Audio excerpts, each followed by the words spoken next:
Images de la soirée dansante. Justement, on va parler de ça. Hortensia, Solange et Brigitte, ces soirées dansantes, c'est finalement un aboutissement, une mise en œuvre de ce que vous apprenez, de ce que vous avez appris aux autres.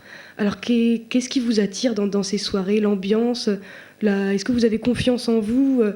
Du partage de moments avec d'autres personnes, ça se passe comment? Eh bien, pour moi, assister au cours de Brigitte, je trouve que c'est bien, mais assister au thé dansant de Brigitte, c'est bien aussi, mais encore mieux, parce qu'on découvre d'autres personnes qui ont, je dirais, pas d'autres techniques de danse, mais ils nous apprennent. En quelque sorte, j'ai déjà appris une danse que je n'avais pas appris avec Brigitte, avec un homme qui m'avait guidée, qui m'avait emportée, et c'était merveilleux. Alors moi, je ne suis pas une danseuse émérite, donc moi j'apprécie quelquefois sur ma chaise le spectacle des danseurs, parce que je trouve que surtout lorsque les danseurs sont de très bons danseurs, excellents, c'est vraiment pour moi un spectacle, l'harmonie du couple. C'est vraiment un plaisir de regarder, plus que de danser, puisque je ne suis pas une très bonne danseuse, et je rêve de devenir d'être un peu à leur place, quoi. Et ce que l'on peut ajouter, c'est que la différence entre un cours et une soirée dansante, dans un cours, j'ai une casquette de professeur, et là, je considère que les personnes sont surtout en théorie. Et lorsque je suis dans une soirée dansante, j'ai une casquette d'animatrice. Et là, mon but n'est plus du tout de regarder s'il y a quelque chose qui n'est pas bien placé, une posture, une rythmique, mais c'est de les voir s'amuser les uns avec les autres, qu'ils changent de partenaire, que tout le monde puisse communiquer. Et c'est le moment pour eux de pratiquer vraiment et d'entraîner, justement, comme ils ont cette envie de partager, comme Hortensia le disait juste avant, elle peut très bien découvrir des choses si le danseur guide bien. Et donc ça, c'est une autre facette. C'est le cours, la théorie, la soirée dansante, la pratique, la joie, un aboutissement de quelque chose. D'accord, merci. Et Brigitte, est-ce que ça vous est déjà arrivé pendant ces soirées d'être surprise par un de vos élèves qui s'est peut-être libéré lors de ces soirées alors qu'il n'était pas comme ça en cours? Est-ce que ça vous est arrivé d'avoir des belles découvertes comme ça? Alors, des belles découvertes, oui, ça arrive sans cesse. C'est parce que le genre humain est très riche de surprises, donc c'est très réjouissant qu'il y ait des personnes qui se libèrent dans une soirée dansante plus qu'au cours. Ça peut arriver de par les jeux que je propose les uns avec les autres. Ils ne se voient pas de la même façon, mais les retours, les témoignages que j'ai bien souvent, on me dit « je ne me sens pas ici observée ou jugée ». Et donc, on leur donne la possibilité d'être eux-mêmes et tout simplement de chercher à s'amuser. Donc, je crois que c'est ça, c'est la sensation de ne pas avoir un regard critique qui est porté sur la personne, et c'est surtout le respect. On respecte, lorsque nous sommes dans un cours, on respecte l'apprentissage. Il est ce qu'il est, et lorsqu'on est dans une animation dansante, on encourage, tout le monde s'encourage, et il y a beaucoup de rire, beaucoup de sourires, beaucoup de joie. Je voudrais rajouter quelque chose, parce que on se rend compte aussi dans ces soirées et dans les cours de danse que, quelle que soit la catégorie sociale, qu'on soit ouvrier, cadre ou le plaisir, l'amour de la danse, ça n'a pas de frontières. Voilà, c'est tout à fait ça. Et ça, je crois que c'est très important, parce que ces moments, c'est vraiment un endroit où les gens ne sont plus dans leur vie professionnelle, sont là vraiment uniquement pour la danse.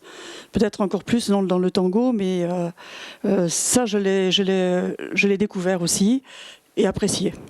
Et cela me permet, Solange, d'ajouter quelque chose de fondamental, de mon point de vue, c'est que lorsque je reçois un groupe, on demande les prénoms, je demande les prénoms, et uniquement les prénoms. Chacun s'appelle par son prénom.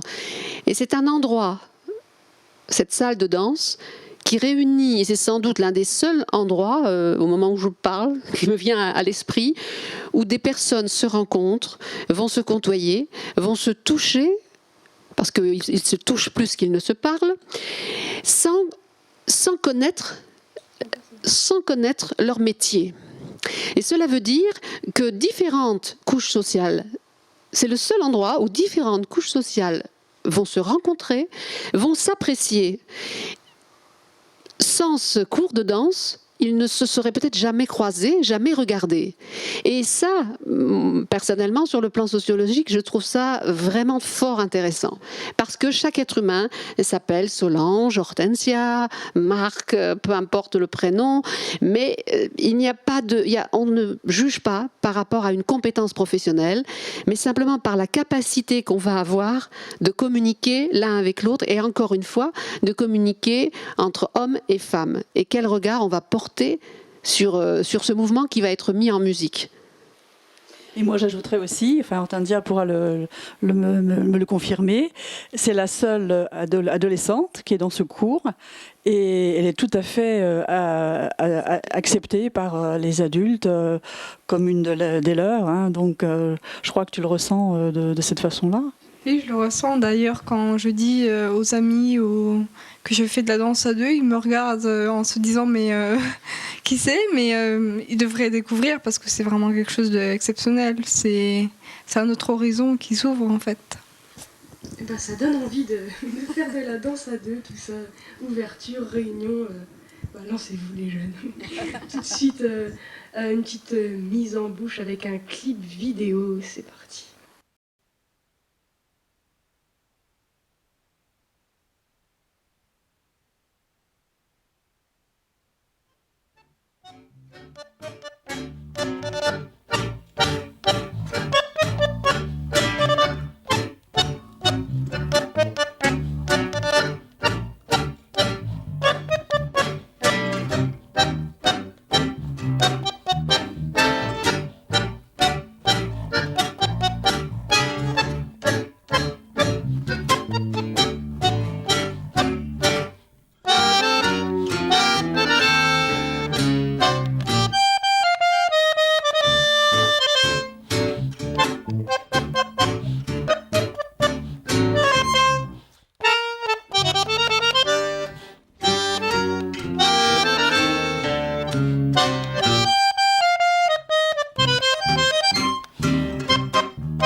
Alors après ce petit moment musical,